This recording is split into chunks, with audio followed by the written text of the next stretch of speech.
Ufology Glossary, Extraterrestrial Wars. Introduction. Welcome to the Ufology Glossary. This A to Z list of short videos was made to have an overview of ufology and its historicity from the ancient world, prehistoric world mythologies to its recent occurrence after the 1900s. The topics range from A to Z definitions of well-established UFO terminology compiled over years of research into the subject.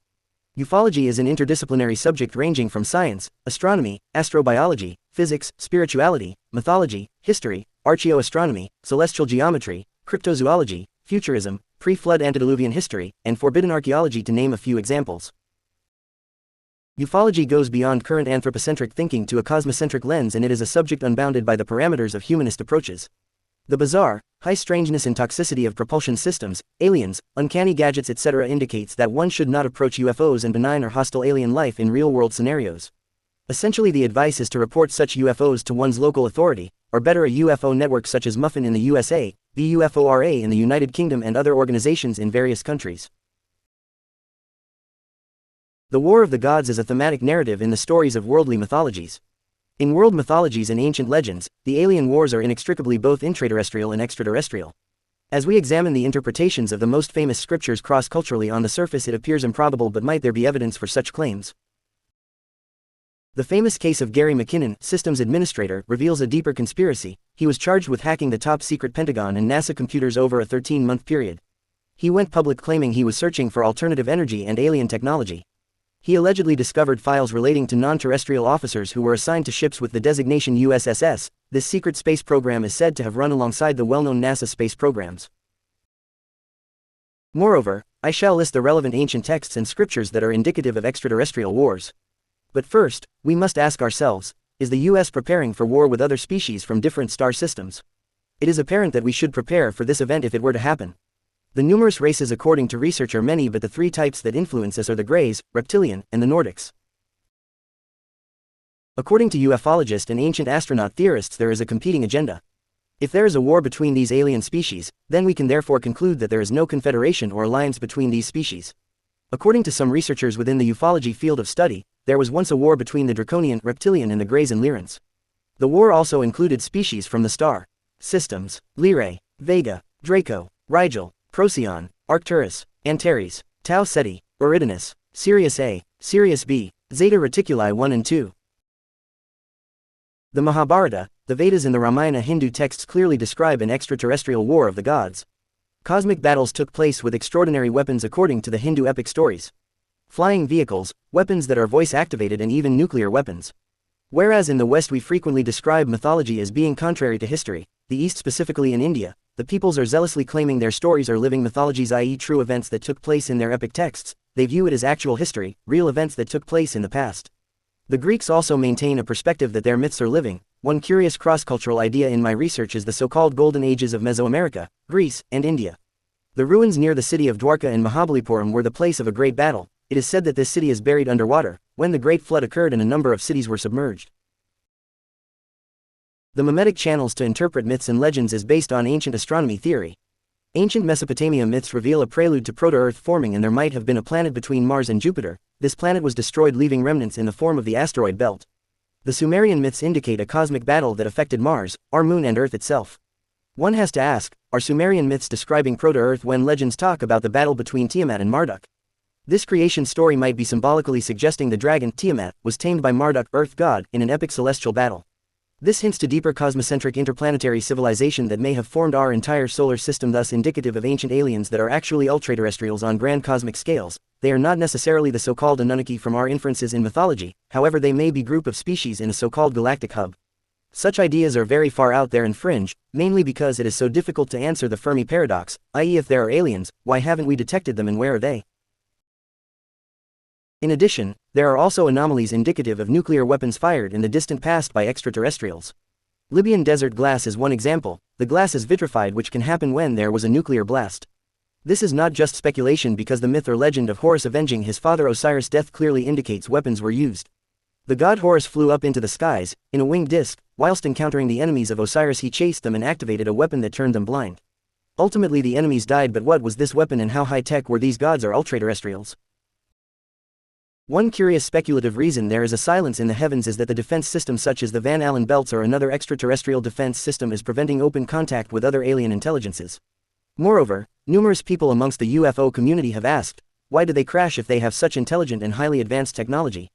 The answer is, we don't actually know. Perhaps they are being bombarded with secret weapons, unknown energies, sounds and frequencies that the military uses, or it's just a malfunction within their technology as it enters Earth. Alien factions are said to be existing in the past, today in the present, but in the future the dispute is to be settled by humans or the cybernetic lineage, the so-called post-humans, whom were curiously the sixth root race in theosophical literature expounded numerous decades ago by H.P. Blavatsky and various other theosophists. Ancient prehistoric wars in mythology include the Titanomachy, Greek gods versus Titans, the Halahala War, Trimerdes versus powerful Asuras, and the Huitzilopochtli Wars, Aztec sun god battling darkness. Other examples include the Hindu wars of the Devas and Asuras against entities like the Tripurusuras and Vritra. These conflicts often explore themes of cosmic dominion, the establishment of divine order, and the cosmic struggle between good and evil. Here are some examples of prehistoric mythological wars. Greek mythology, Titanomachy. This was a 10-year war where the Olympian gods, led by Zeus, fought against their predecessors, the Titans, to determine who would reign supreme. Trojan War. While the historicity of the Trojan War is debated, the epic conflict between the Achaeans, Greeks, and the city of Troy is a legendary event often considered to have taken place in the 12th century BC, as told in Homer's Iliad. Hindu mythology, Halahala War. In this conflict, the powerful first creation of the Trimerdes, the Halahalas, conquered the three worlds, and were eventually defeated by Vishnu and Shiva after a fierce battle. War against Tarakasura. The god Kartikeya, Skanda, was born to defeat the demon Tarakasura, leading the gods' army against the demon and his forces. War against Andaka. Shiva fought the demon Andaka, known as Adanava, in a fierce battle. Aztec mythology, Huitzilopochtli's battles. The Aztec god of war, Huitzilopochtli, was said to have immediately fought his siblings after his birth and used his fire serpent, Xocotl, to battle darkness and ensure the sun's daily rise. Norse mythology, the war between the Vanir and Aesir.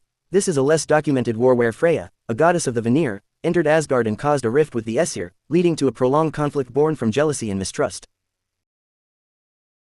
In summary, there is a prerequisite thought experiment in stating if there is an actual war trans-temporally into the deep cosmic pasts and possibly into the future. That prerequisite is a cacophony of brutalist anthropocentric perspectives that are counterintuitive to atavistic lifestyles in mythological places such as Atlantis and Lemuria. We frequently attempt to joust and prod at our ancestral amnesia based solely on the present moment where we experience life in a harsh, hazardous and brutal way. The ataraxic viewpoint hints to a deeper solidarity between so-called aliens, extraterrestrials and ultraterrestrials. We may explain the linearity of consumption and production in the interactions on macro, meso, micro level. The movement of small and big things are transitory inevitabilities from a pure physics lens and perspectives.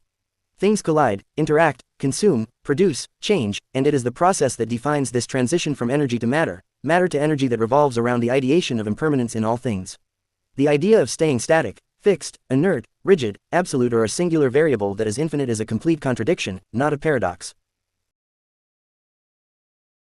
The diffusion of atoms, particles, societies, civilizations, and ultimately interplanetary super-civilizations occurs when we are at an early stage in the universe's lifespan. Thus one could conclude that such interactions were highly destructive in the early phases of the universe's lifespan if the myths, legends and stories are factual and true.